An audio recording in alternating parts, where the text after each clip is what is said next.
Broadcasting from USA Swimming's headquarters at the Carolyn Dirks Building in Colorado Springs, Colorado, it's time for Kick Set. Join three-time Olympian Elizabeth Beisel and U.S. National Team Director of Performance Matt Barbini as they host members from the USA Swimming community, ranging from age group to Olympic levels of the sport. Hi, everybody, and welcome to the Kick Set podcast. My name is Matt Barbini. I am the Director of Performance for the USA Swimming National Team, and joining me, as always, is three-time Olympian Elizabeth Beisel. Beisel, happy holidays. We are wrapping up 2023. How are you? I'm great. Hi, Barbini. It's so good to be here. Cannot believe that we're already entering the quad, year 4. I mean, it's technically year 3 because of weird COVID Olympics, but I'm like, oh my God, it's gonna be 2024. Where's the time gone? How was US Open? Yeah, so I mean, that's the beginning of the 2024 season. I think about this not really in calendar years, but in seasons. And so this was really the first big meet of the 2024 season.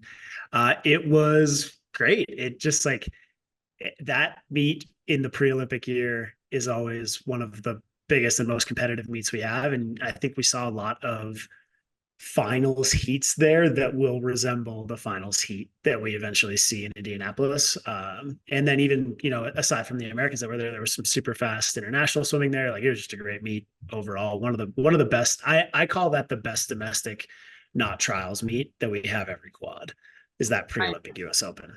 Yeah. And I remember as an athlete, going to a pre-Olympic US Open, or back when I was swimming, it was that January pro swim. I think it was in Austin. And that was when you really had to lock it in. It's okay, what is everybody around me doing? How do I stack up against everybody internationally and nationally? And it's just it's a nerve-wracking time to be an athlete, but it's also really exciting because if you're on, you're let's do this. I'm ready. So is it also there's a light at the end of the tunnel? That you're getting close to sort of the main goal. Yes, but it's the most scary light ever. You're almost I want to say in the an oncoming train. You're I love this light and I love that it's there because the quad is so long, but then you're also oh, I better be ready for this light, because otherwise it's you got a whole nother quad. And that's I mean, we can get into the weeds of this, but it's just I think that's what makes it so special. It's swimming you have once every 4 years in the global world and just the regular world to kind of prove yourself. And so I think it's just a true testament to an athlete's obviously physical capabilities, but it's all up here. It's all mental. So, and it's right now, US Open, January, we're here. So. Yeah, even from our perspective, we could kind of feel a difference. Just the attention to detail from coaches and athletes is always a little bit higher in this. And I was trying to prep because the two HP staff that are here now are new. This is their first time going through this, and it was the requests are going to be way more specific. They're going to be a little bit more time sensitive, and it's just going to be a higher volume of intensity. And I think they found that right away. Anyway. It's not what we're talking. Well, I guess it kind of is what we're talking about today. We can, but yeah. So what we're really doing, no guest. So you're stuck with just us today. Sorry, everybody. We've got nobody to soften the blow of me and Beisel being together for an hour. Endure this. Yeah, I know. Yeah. And we're going to recap just some of the best moments of the year. We're going to look ahead a little bit to 2024, mostly swimming stuff, but we'll probably talk a little bit of holiday plans and non-swimming stuff too, or at least non in the pool swimming stuff. So I want to start, and I'm going to ask you the first question when you can ask me whatever you want, but your year of 2023, what was the best meet that you attended, and what was the best swim that you saw? Oh, Barbini, put me on best meet that I attended. I mean, immediately what jumps out to my mind is I can't choose one, but both NCAA meets were unreal. And on such different levels, I cannot compare them, but being witness to Virginia women just being Virginia women, and then being at men's NCAAs and watching Leon Marchand just do things that are honestly not Yeah. humanly possible, but they are because he did them, I think was so cool. And for me, like I work those meets with ESPN. So I get to be on deck and I get to interview the athletes and kind of get to know them on a more personal level. And so I think that's probably one of my favorite parts about working those meets. Best swim I saw this year. That's tough. Because I want to say, I mean, Leon, all of his swims were incredible. You know what I really loved was it was a moment. It was the men's 100 fly at NCAA's, and the winner from Virginia Tech gave the most incredible interview. We should like link it in the bio of this, Yeah. because he just went on a real tangent of like swimming is really hard and sometimes it really sucks. And like the 5 a.m. practice every single day, it's so monotonous. Like you're staring at a black line 6 hours a day. And like for him to finally come out on top and like have that moment was so special. God, I don't even know if I answered your question, Barbini. And then No, but like I do want to like just build on that just a little bit. So just like contextually, it's like you've been involved in NCAA swimming, and if I'm being totally honest, like my job is like, and the NCAA is sort of a little bit tangential to what we do. Like it is really, really important to us. It is sort of like the most important feeder system that the USA Swimming national team has, but it's not our focus every day is sort of what's happening in the NCAAs. So how would you, you've been around this for a decent amount of time now. Like, did you, while you were there, were you like, this meet is like one of a kind, one of the best ever? Or was it like these just individual performances were off the charts? Like, where did this meet sit in your mind?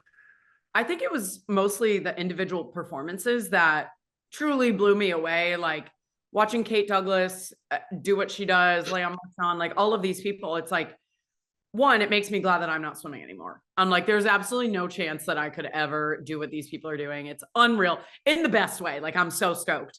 But to be honest, like when I was swimming NCAAs, I actually didn't like that meet. There's a certain air of pressure that you feel that I never really got accustomed to. Like I was always fine at Olympic trials and summer meets, but there's something extra special and extra nerve-wracking about NCAA. So I think I appreciate when people rise to that occasion because I never really was able to.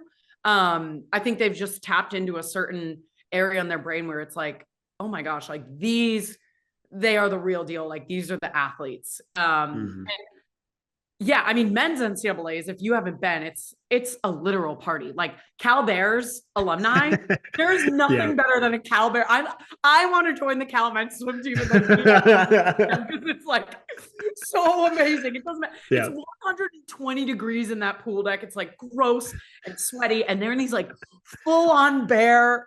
I mean, you've seen it, Barbini. Like, yeah, I've been there. Yeah. Dude, it's amazing. And then the women's meet is definitely like a little bit sleepier, but still exciting. I mean, it's NCAA, so it's not like an Olympic trials, which we'll talk about in a bit. But well, I'm gonna throw the ball right back to you. What was your favorite? Yeah. And what was the best event that you saw?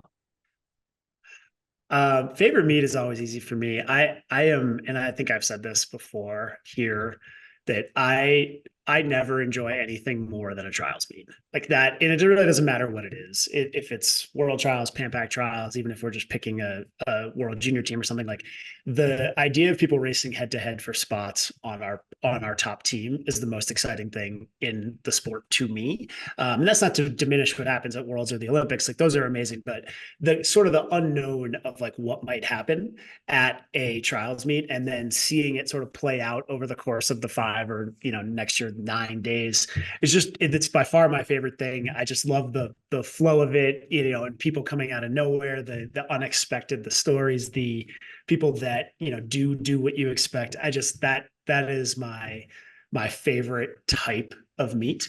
Favorite race is a little bit harder like you. I mean, I saw many great races this year. And so like, from a US perspective, I think, well, I'll get to that second. I think the best race I saw this year was Leon's 400 IM in Fukuoka. Like to see Michael's record broken was not something that I guess I thought we would see it relatively soon because so many have gone, but I did not think it was going to be this year until, sometime during the season, really at the end of last season, it seemed like it was possible.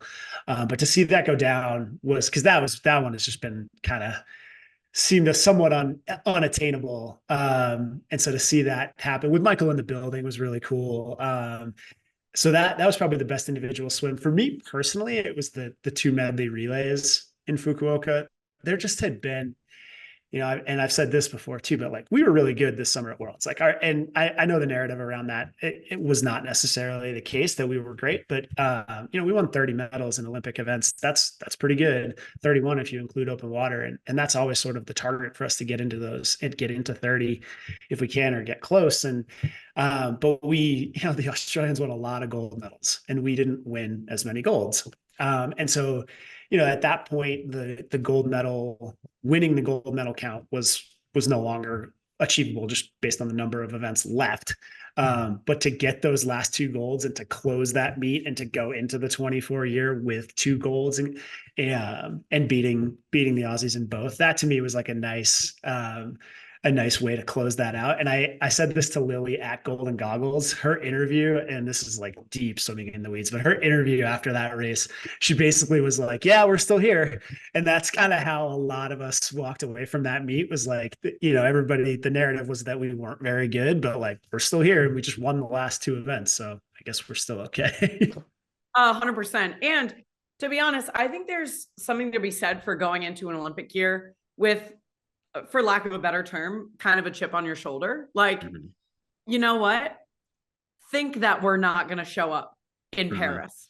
Just think that, for a second. And then that's when they get complacent. And I think the one thing that the United States breeds is the best team in the world every single Olympic year, every other year, regardless, but like, especially the Olympic year, like there's something about USA Swimming, and we dial it in, like we hone in on everything. And I want to know for you, Barbini, like being at those meets, it's a marathon for everybody, but especially you, like you're responsible for every race. Can you kind of dive into, lack of pun intended? My God, I'm like, oh God, Elizabeth, but like, oh, shame. But can you like shed some light on what it's like to be Matt Barbini at these meets and what it looks like day to day? Because I feel like most people that listen maybe don't really understand what you do.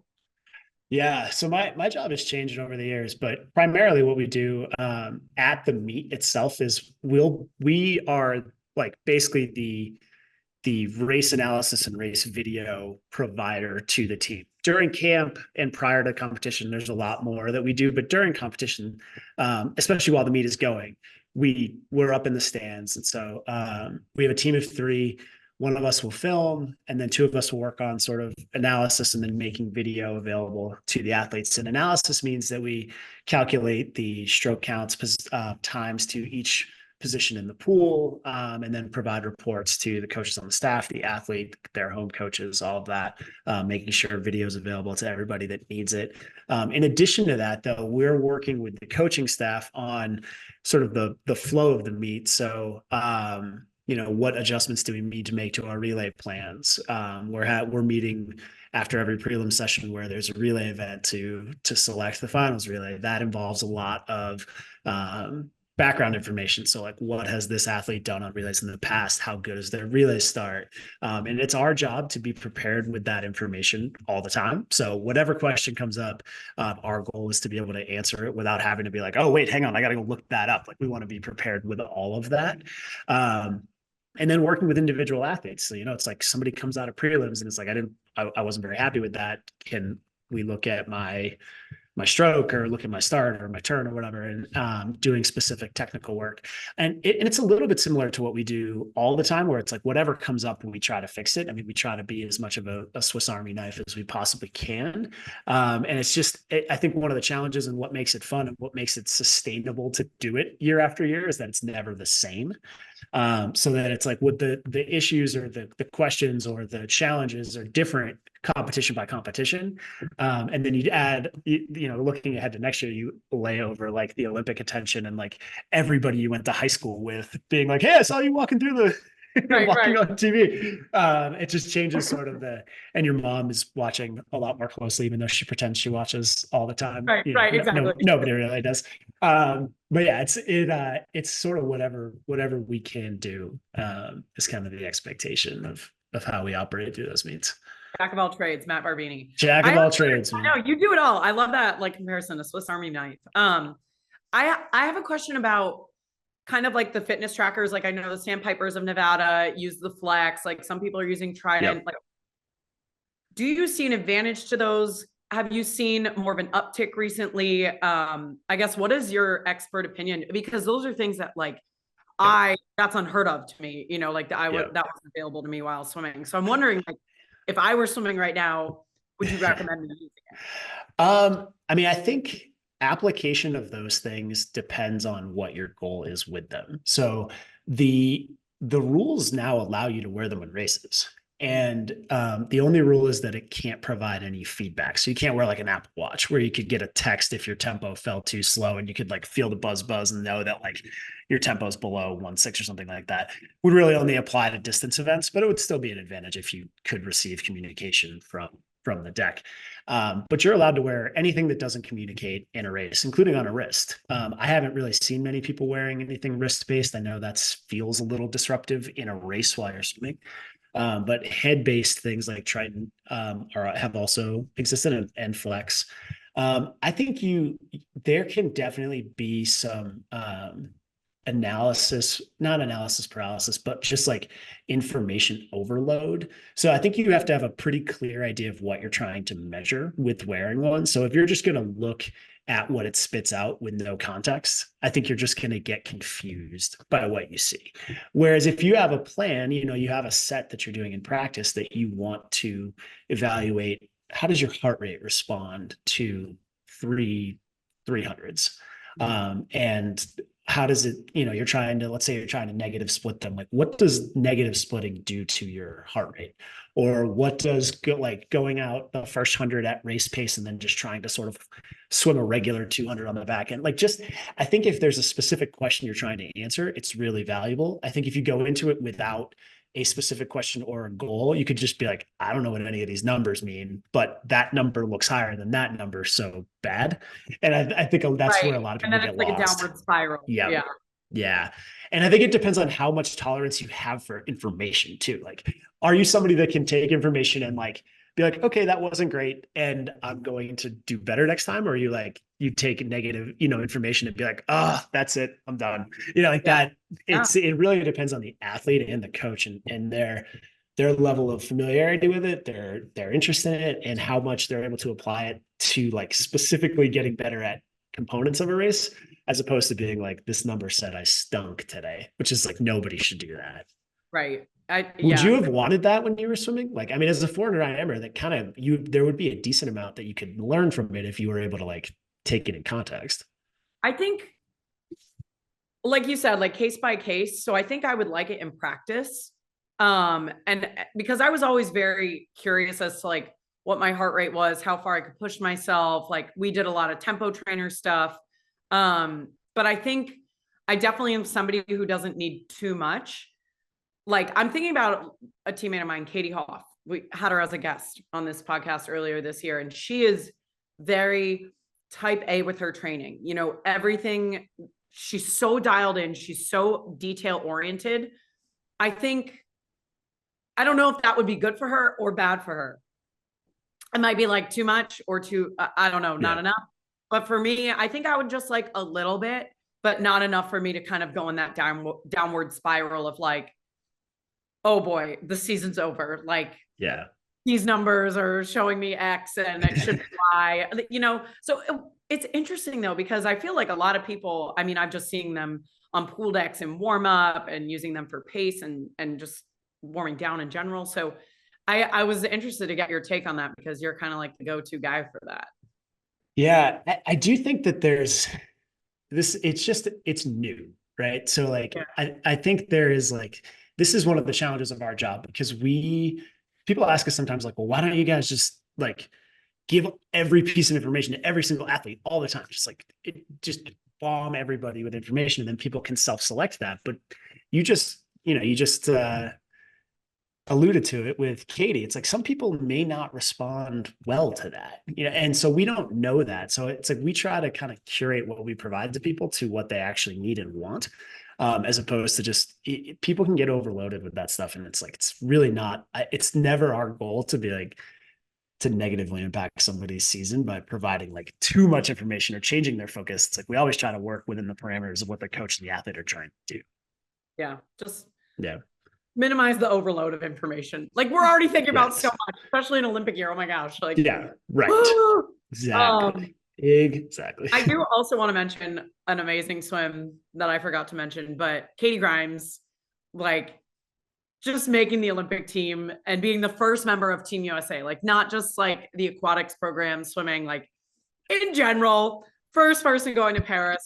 And like, when I read 2-time Olympian and Katie Grimes is still a teenager, I'm like, what? Like, just incredible. And then like really showing her strength in 400 IM. Like, she's a girl after my own heart. Like, I am like so just proud of her trajectory and how she's just managing kind of the limelight and the spotlight. It's just really awesome to watch. So I had a crazy. Yeah. That one at Goggles, which you so wonderfully hosted, got that one, the race of the year, as it should have. I mean, there's no race that really compares to making an Olympic team. And yeah, to make 2 by 17 is just, it's just inconceivable. 17. Like, yeah. Yeah. It's incredible. Yeah, it is incredible. Some other ones. So let's talk specifically about Worlds. Setting Katie aside, did you have any other performances from the pool at Worlds that kind of jumped out at you? Oh man, I think I'm always impressed by Summer McIntosh. She like, no matter what she does, especially even at US Open, I was just like, the amount of sub 430 400 IMs she's had is more than anybody now. And it's just unreal. I think Jack Alexi, I mean, we had him as our last guest, like and for those of you that listened, you kind of already know the story, but just his mindset and how confident he is in himself and how tuned in he is to what he needs to do each race. And it's always nice to have an outside smoke swim. And I think he's somebody that we are going to see pop off again this next summer. It's just, I want to name all the swimmers and all the they're all amazing. What about you? I mean, Jax is definitely, I mean, it's fresh in my mind because we talked to him recently, and he, like you said, had such a great perspective on it. It was cool to see Ryan Murphy win the 100 back, that, he hadn't won a world championship gold medal in a while. Even though he's had so much success in that interim, for him to get that win. And especially as the meet at that point was sort of like a lot of silvers, it's like, if we had turned that, if that had been another silver, I think that would have been a little less exciting than the gold that it was. But like you said, it like in the moment, it's very easy to be like, that's the swim of the meet. And then the next day, like, okay, that's the swim of the meet. It's like Kate Douglas's 2IM. Everything Kate Douglas did this year is kind of should be on that list. And it's she almost suffers from like having done so much that it's difficult to pick one performance of hers that really stands out above the rest. Like that, I mean, obviously the 2IM she won, but like she swam the 2IM, the 100 free, and the 200 breast individually at a world championships. It's like we picked events out of a hat, and she just decided to swim them. And she crushes them. Yeah. So to medal in 2 out of 3 of those, and the women's 100 free might be the hardest event in the world right now. That's just incredible. An incredible performance. Talking about versatility, like similar vein, Reagan Smith. I mean, I immediately go to US Open, and the 2-back 2-fly double is like a 204 and a 206 on the same night. What? Yeah. We've 410. I'm like stoked about 410. I'm like, there's so many great swims. Yeah. And Reagan does that crazy double so frequently, it's almost, she doesn't get enough credit for it anymore. Those 204 is so fast. I mean, that was the world record not that long ago. At this point of last quad, that was the world record. Yeah. Before she broke it in Gwangju. So I guess a few months later than that. But then to come back and go 206 in the 2 flash, like that, those are two very, very hard events, to do them both in the same session. It's almost not, you're like, okay, well, something had to have happened. They delayed the meet by 2 hours or something. Yeah, like, oh no. She just like did that again. Yeah, she just swam back We and forth for a appreciate half it. an hour. Yeah. If you're But not getting enough credit. No, Yeah, we it's never give her amazing. enough credit, but it's No. like so awesome to see her. And I don't want to say like back, because I don't think she ever left. No. But I think just like her attitude towards the sport, like she's back in love with it. She's so happy. You can just like see it in her body language. Yep. And that's always nice to see from somebody that maybe was in a little bit of a rut and they can come out of it and kind of see that light. I was excited about Drew Kibler's swimming as well. Like, yeah, it's just everybody's doing great.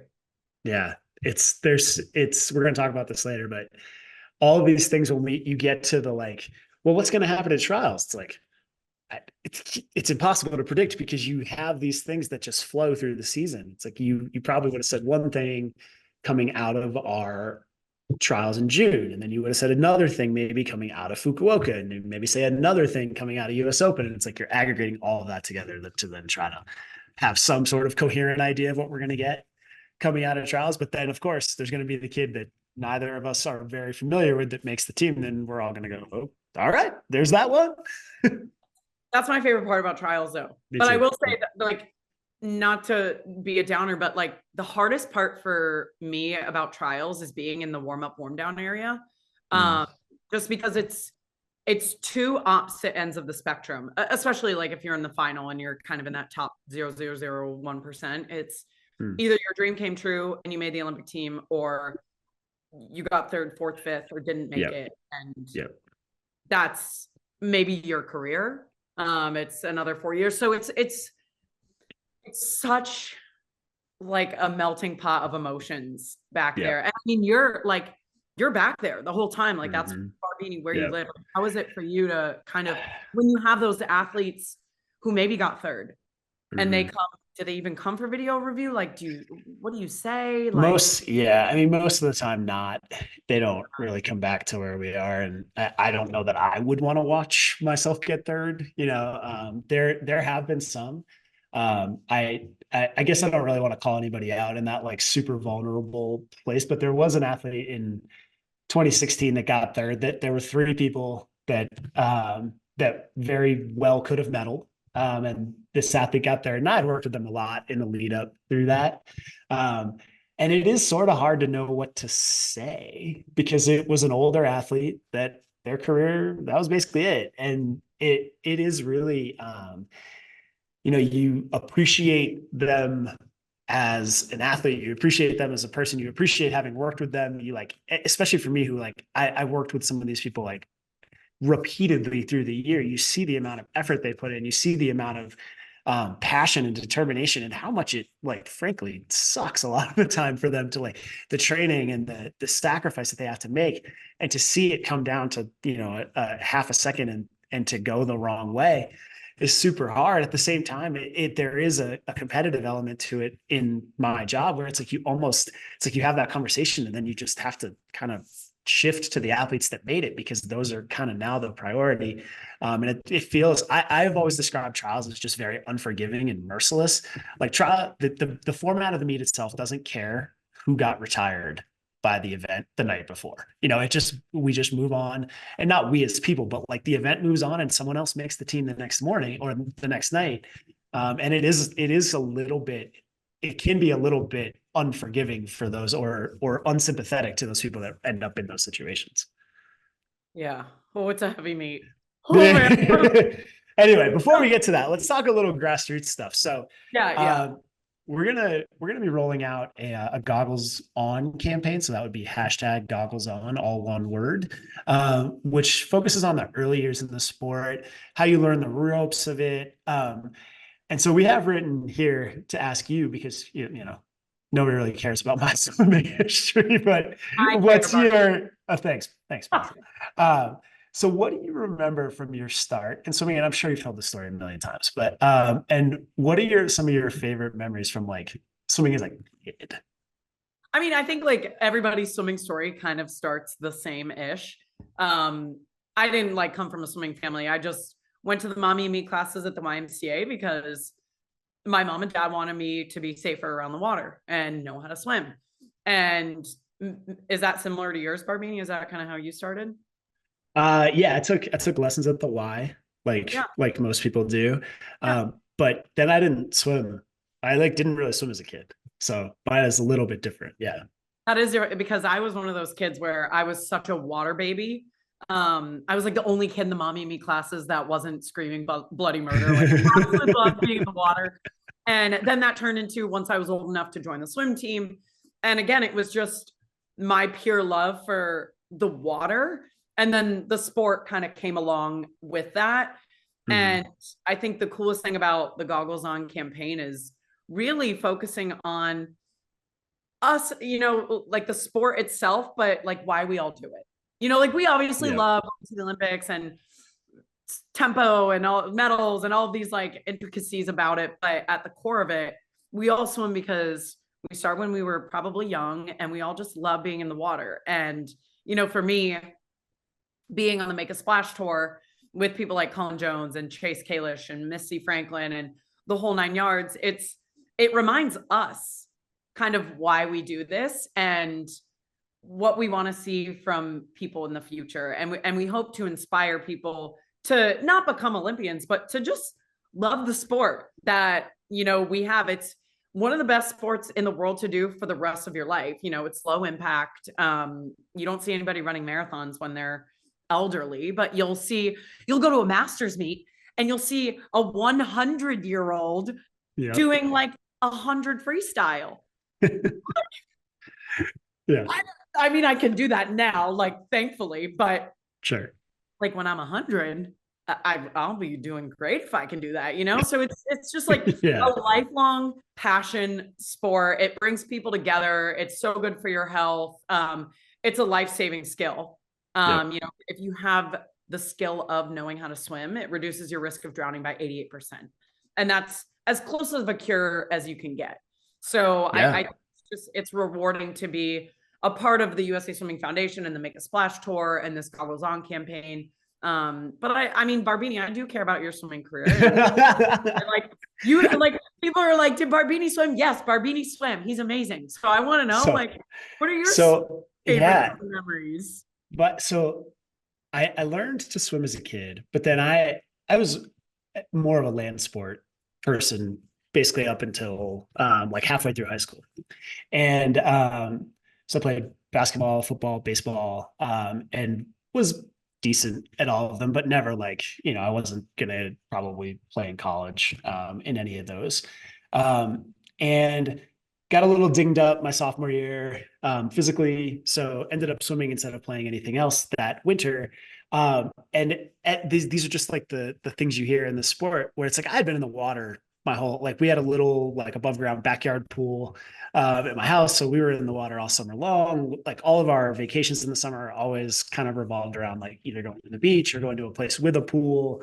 All the, when I went to like a sports camp as a kid, and we always had to do 50-meter races, and like I don't know how we didn't have to be pulled out of the pool with the hook, because if you don't swim in a long course pool, it's like swimming across the ocean. But I was in the water a lot. And then I ended up getting a job at a YMCA in Worcester, Massachusetts, where I grew up. And the coach there was one of those people that, a lot of people listening to this will recognize as like, was one of the most like welcoming and inclusive people, who was just like, oh, you swam for your high school team? You're now going to swim for this YMCA team. And I didn't really have a choice. She just basically made a very compelling argument. And I was like, okay. And so I started swimming for this YMCA team. And like you do when you actually start swimming a little more seriously, like you drop so much time so fast that it like that's the most fun it ever is. It's like as soon as you decide like you're going to go to practice every day, it's like time is just melting off of your best times. You can do nothing wrong, and you still have time. Every single meet, it's like full seconds are coming off. Like and it's the most fun the sport ever is. So did that, and then I started. That was kind of my sophomore junior year of high school, and then I ended up walking on to the team at Boston College where I went to school, and I was a lousy college swimmer. Some of that was just that like I was focused kind of on other things. Like I realized very quickly I didn't know what I didn't know when I got to college, and I learned what I didn't know pretty fast. And it was like, oh man, like I do not have the 20 years of experience and technical knowledge that a lot of these people have. And it's very unlikely that I'm going to catch up with any of that. But I stayed on the team for all 4 years. It keeps you in shape. I made some of my best friends in the world were from there. We didn't really get much better at that point, but had I not done all of that, I wouldn't be here now. So it's like, I have an incredible gratitude, especially to that coach that coached at the Greendale YMCA when I was, 16 years old, that kind of just saw that I had any interest in the sport. I mean, I didn't make the team that much better, but she knew that I could be a part of the team. And so she kind of forced me to do it, and it changed the trajectory of like everything I've done since. Yeah. But I will say maybe you didn't make the team better in terms of like your actual times. Right. But you brought something to the table. And that's something that I try to remind everybody, like when they're trying to decide if they join the high school team or the club team or the college team, it's like, I've been on myself both ends of the spectrum. Like I've been the MVP, and I've been to an Olympics where I didn't medal and I swam one event. And apart from that, like I didn't really do anything other than providing other services. So it's like, I think that's the best part about swimming is you don't have to be kind of like the Michael Phelps of your team to have value. And Barbini, that's you. And look at you now. You're USA Swimming, like running the entire national team, like division of athletes. Like they go to you for your expertise after their race. It's just so cool. So I'm glad that you shared your story, Barbini, because I care and all our listeners care. Well, thanks, Beisel. Speaking of people we care about, let's bring Kyle in to talk about some podcast highlights. Kyle. What's up, guys? So for those that don't know Kyle, he's part of the USA Swimming Communications team and is the brains, the organization, and the diligence behind this show, because Beisel and I think collectively would remember to schedule 0 guests. We would schedule each other. Like, so it's just us again. Okay. So there we go. All right. So what I kind of want to just talk about, we had 11 guests this year. So we did it. We did one a month, like the plan was at the beginning of the year. So I just want to ask you guys, what are some of your highlights? And Kyle, we'll start with you because you got to listen to all of these a little bit more closely than we did. You probably had to listen to them multiple times as you edited them. So what were some of the highlights for you from the show over the course of the year? Yeah, I think for me, you look at the list of people we had on, and it's primarily athletes. And one thing that I really enjoy about this podcast is kind of what you guys were just talking about, how each athlete, yes, they all like kind of come from the same, upbringing in the sport, but their approach and how they've grown through the sport is so different. And so I think that's one thing that really stood out to me, especially, we had the youngster and Alex Shackle. We had someone ranging from her being new to the spotlight all the way to Rowdy Gaines, where, he's been in the sport for decades now. And so just hearing the contrast of like the different approaches to the sport. And, you touched on it earlier, Matt, but like Jack Alexi, someone who, I hadn't talked with or worked with too much before, but when we had him on and just hearing how methodical his approach was and how diligent he works, like, it's so cool to hear all the different approaches to the sport, and everyone's going for the same goal, but they all do it in such a different manner. But what about you guys? What was some of your favorite moments? I'll go. I mean, I'm looking at the list right now that Kyle so beautifully wrote down for us, and it's like we had Katie Hoff, Maritza McClendon, Natalie Coughlin, Brennan Gravely, Nick and Gabby Albiero, Dara Torres, Rowdy Gaines, Alex Shackle, Olivia Smoliga, Paige Madden, Jack Alexi. and Kyle Sagendorph. So, I mean, you belong matter. right up there. Yeah. We're ending on a high note here. Yeah. It's like, how much diversity did we have there? It's like you said, we had somebody like a youngster like Alex Shackle, and then we had Dara Torres, who is the oldest member of any Olympic team that we've ever had in swimming. And it's just so cool to see that there's not one right way to go about this sport and to have success in this sport. And hopefully one of the goals that I personally have with this podcast is giving all of our listeners all of the tools, all of the knowledge, all of the wisdom from people that have made it in this sport. And not to give you that for you to like make the success that they had or get the medals that they had, but to just make your swimming experience something more fun and more enjoyable and more rewarding. And I think that's the coolest thing for me is like, man, this is a podcast that I wish I had had when I was even swimming, just to kind of hear someone pick Natalie Coughlin's brain and see like how she operates and like, ooh, maybe what she does would work for me there, but maybe not so much there, and kind of like add to my toolbox as an athlete. So, and even as a parent too, I'm sure this podcast helps a lot with parents and trying to, you know, figure out like, what should I do with my kid? What team should they be on? Like, it's a scary world. I mean, you guys are both parents. So I'm sure when your kids are at the point where they want to start a new sport and you're like, oh, well, I know absolutely nothing about curling. What do I do? Like, where do I go? Where do I sign up? And so it's like us bringing that knowledge hopefully helps. Barbini, what about you? Yeah, I mean, you guys kind of nailed it. I think that having that kind of ends of the spectrum thing that you both referred to. So I'm going to just pick two of our last three. So we talked to Olivia Smoliga, and she had this very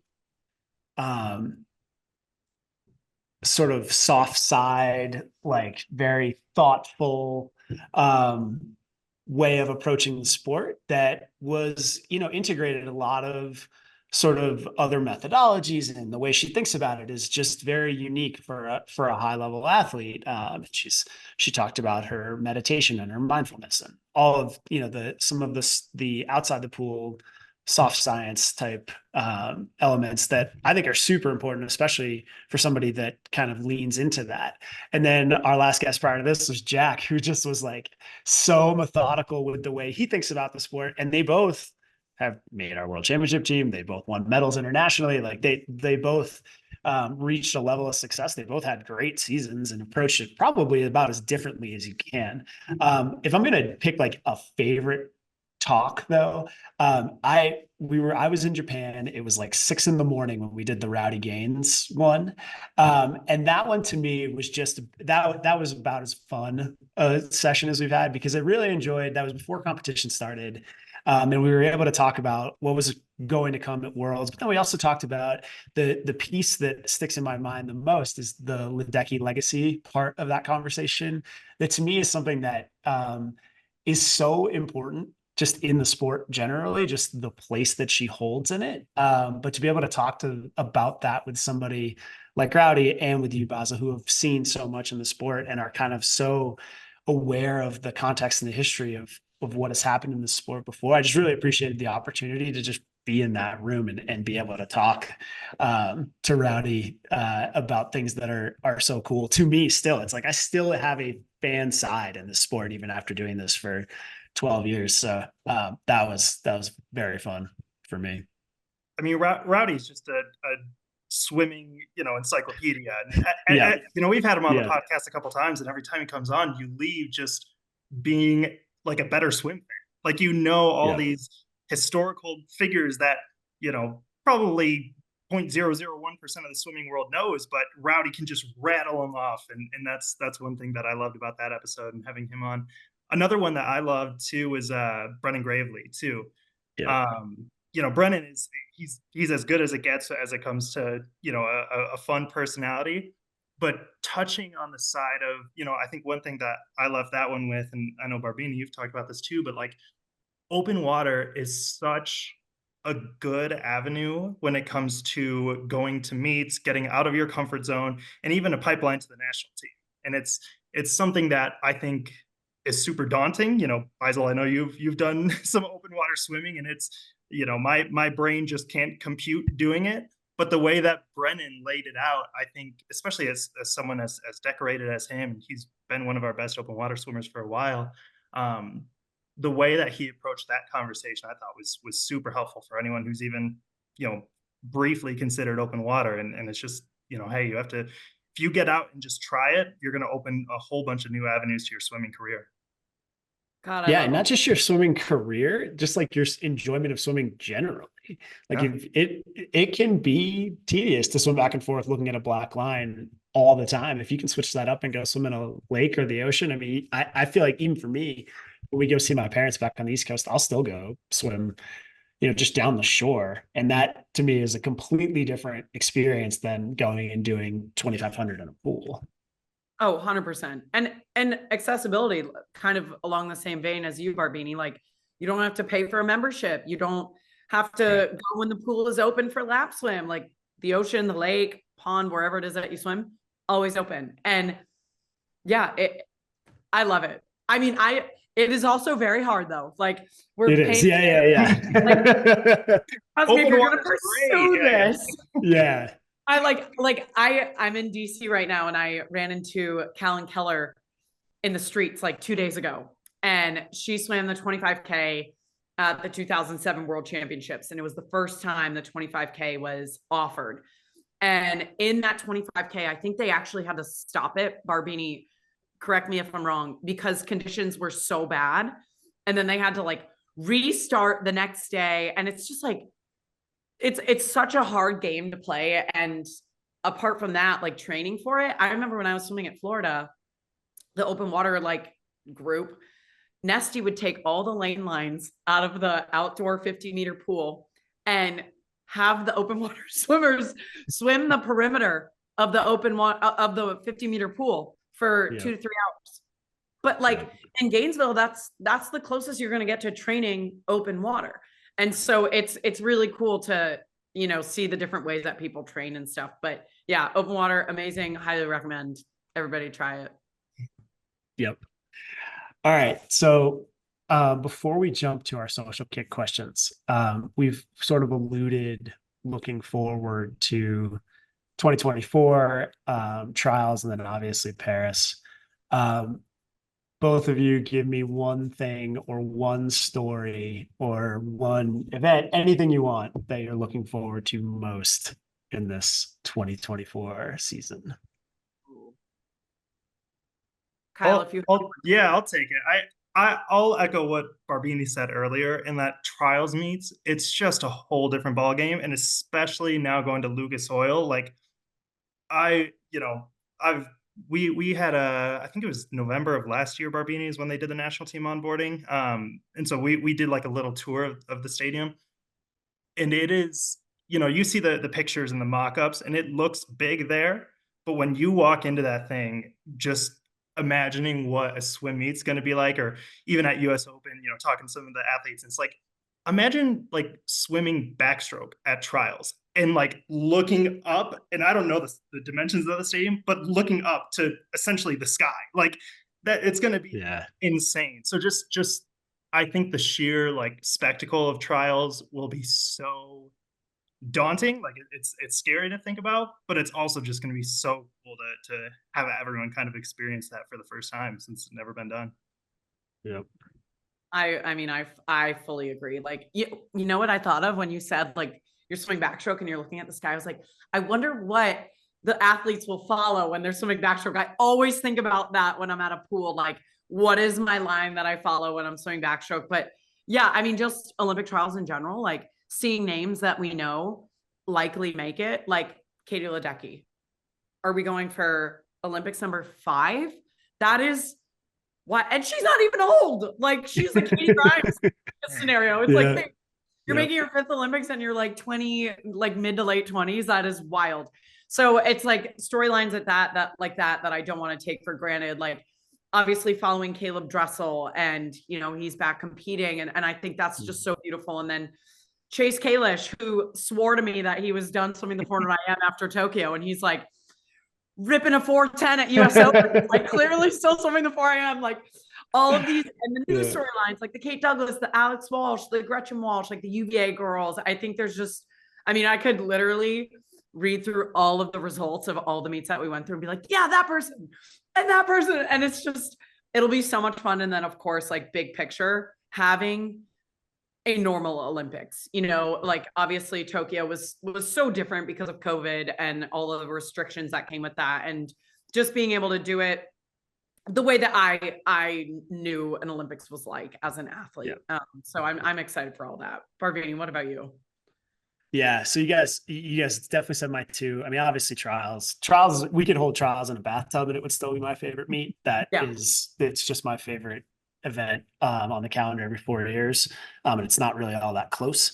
But trials in a football stadium is just, it was cool at a basketball arena. That the scale of it was amazing. So I just think the spectacle of having it in some place like that is going to be really cool and something that the sport hasn't seen before.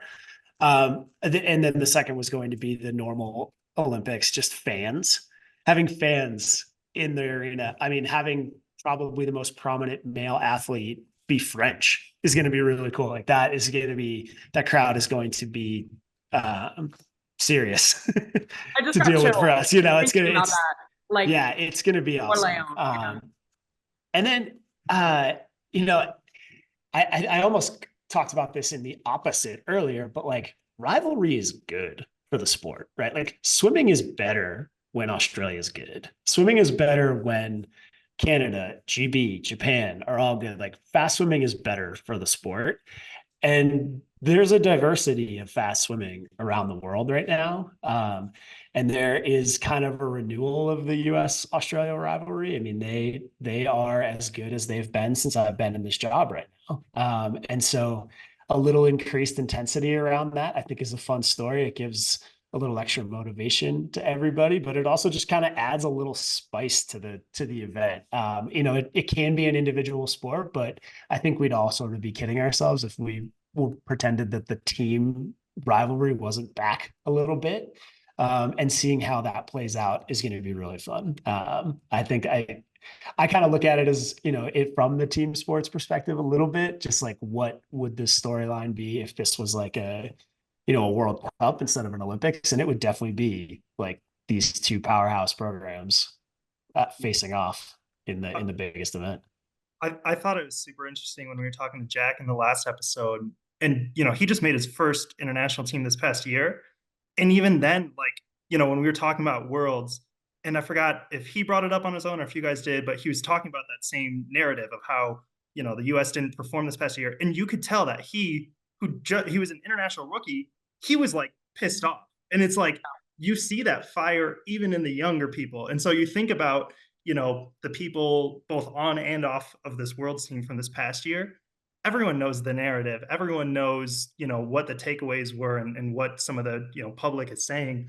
And I think a lot of our athletes are absorbing that and just boiling it up. And you think about how that can pop off when we get to Paris, and it's going to be super, super cool. I'm so excited.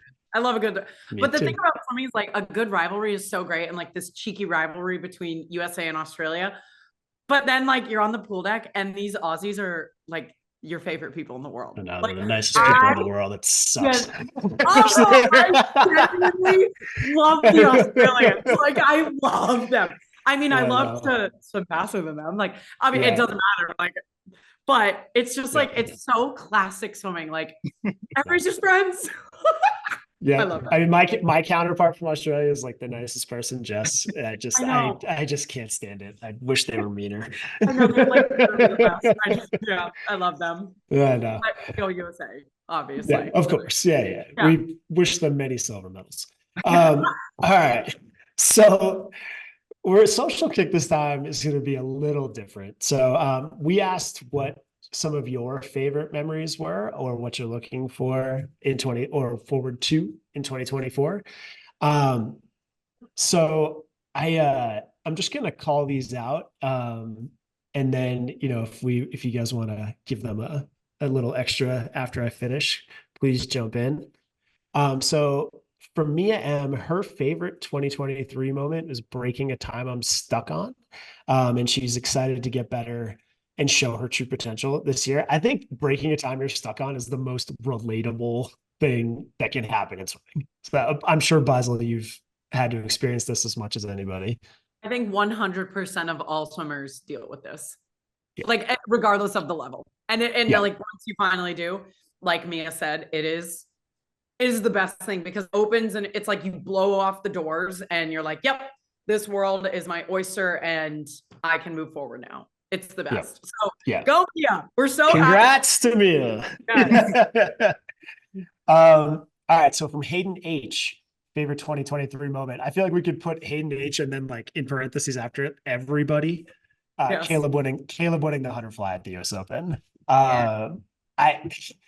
We haven't talked a lot about Caleb in this podcast, and we probably won't, but that his return will be one of the stories of the year. And to see that, I thought his 50 free getting under 22 in the B final was really, really good. And then to see him do what he does and get his hand on the wall first in the 100 fly is just really encouraging. So excitement all around there. Yeah, I think you definitely touched on it there. Caleb's journey is so interesting, but I think one thing is like, and obviously this is partially due to his success in 19 and 21, but everyone, like, Caleb is such a likable guy, and I think now that he's opened up about what he went through and his approach now to both the sport and his personal life, especially with a baby on the way, it's like, it's such a cool storyline to follow, and the fact that he is already starting to drop his his times and get faster and show those results is really cool to see. Yeah. Hard not to root for that guy. Yep. I know. It's like we're gonna like respect his journey and watch it unfold, and it's gonna be awesome. Yep. All right, Gary S. Looking forward to 2024. Oh, we kind of touched on this earlier. So proud of Reagan Smith this year, and I can't wait to see what she does in 2024. Co-sign that. Absolutely. Or 2 fly 2 back doubles. Yeah, right. Funny. Yeah, Reagan's like, oh. No more. What do you mean more? All right. So this is from Rose U, both looking backwards and forwards. The bus rides to swim meets and a 29:02 50 free. So that's from 2023, and then wanting to break 29 in the 50 in 2024. That gets at something that we haven't really talked about as much as just that the things that happen outside of the pool within swimming that are just as impactful and probably more fun a lot of the time, especially if you feel like you're stuck on a time. The camaraderie and the bus rides and the time you get to spend with your teammates is just such a huge part of what makes the sport so special. So thanks, Rose, for calling that out. And then the last one, Marinella D. Favorite moment was Ledecky's 800 free gold in Fukuoka for her 16th World Championship medal. I'm glad she brought that up because we did not really mention her 800s from this year at all. Basically the third and fourth fastest time in history. That might not be exactly right, but very close to 806 and 807. And to do that 11 years after making her first Olympic team is just inconceivable. She is the greatest of all time, and it's not really all that close. And that just it was the case before that, but these swims definitely moved it further down the road from anybody catching her. We could just do a whole episode on Ledecky. And we would run out of time. Like, like there's, again, we hardly talked about her today, and it's like, God, am I part of the problem? Like taking her for granted? Yes. Like, no. I know. I am too. We love you. We're so proud of you. I know. It's like consistency almost makes it like hurts her the way that we talk about her because she's so consistent and reliable that you're just like, well, and then there's Ledecky. And we obviously don't think of her that way. She's by far the most dominant athlete that we've had, especially in a single stroke. But yeah, thanks, Katie. It's always great. And just like genuinely a great human. Like for those of you that have never had the opportunity to meet Ledecky, the she truly is just like a genuinely humble person. And if you saw her walking down the street and you had no idea like who Katie Ledecky was in the swimming world, Yep. you would never know. And I think that's my favorite thing about her is like, she's so grounded. Yep. And she's going to be exactly the same person, whether she wins, loses, ties. I mean, drops time, adds time. Like she's the best. She has such great perspective on swimming in life, and she adds so much to the sport and to everybody that she's so great on our teams. Like it's to have that influence on the trip, on these trips with us is just such an advantage. That was another, going back to favorite podcasting moments. It was the Brennan episode, and Barbini, I think you and Brennan went on a little like 5-10 minute tangent of all the crazy things you've seen Katie do in practice and training. And it's just like, that's the thing. It's like so many people see what she does, you know, on the national and international stage. And it's like, that's crazy. It's insane the times that she throws down. That is, you know, what, 5% of what Katie does. Like to see her in the gym in training set, like she's the consummate pro anywhere, you know, she goes. I say this all the time, but watching guys that have never seen Katie train, and by guys I mean male athletes, jump in and then halfway through the workout be like, what is happening? She's just like demolishing them is one of my favorite Does she things. ever stop and get tired? Yeah, No? Okay, right. Great, cool. I think I have a cramp. I need to get up. All right. Well, that was it for Kick Set. I'm sorry, Social Kick. Kyle, Beisel, thank you guys so much for a great year. Kyle will be back in January, right? Yeah. Right.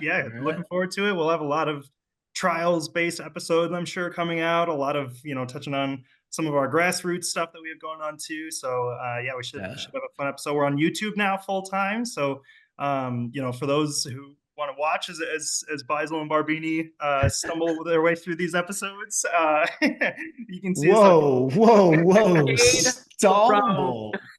The guy gets on a microphone once and he's firing off insults. Puts us on blast. Wow. All right. Obviously, you guys are the best. I think we got a lot of good stuff coming in 24. So definitely be sure to subscribe and stay tuned. Yeah. And if you want more info about trials, that is taking place in Lucas Oil Stadium, an NFL football stadium. You can find that on usaswimming.org/trials. Get your tickets. Thank you guys. Appreciate you both. And thanks all the listeners. We appreciate you as well. And we're looking forward to bringing you more good stuff next year. Happy holidays to everybody and Happy New Year.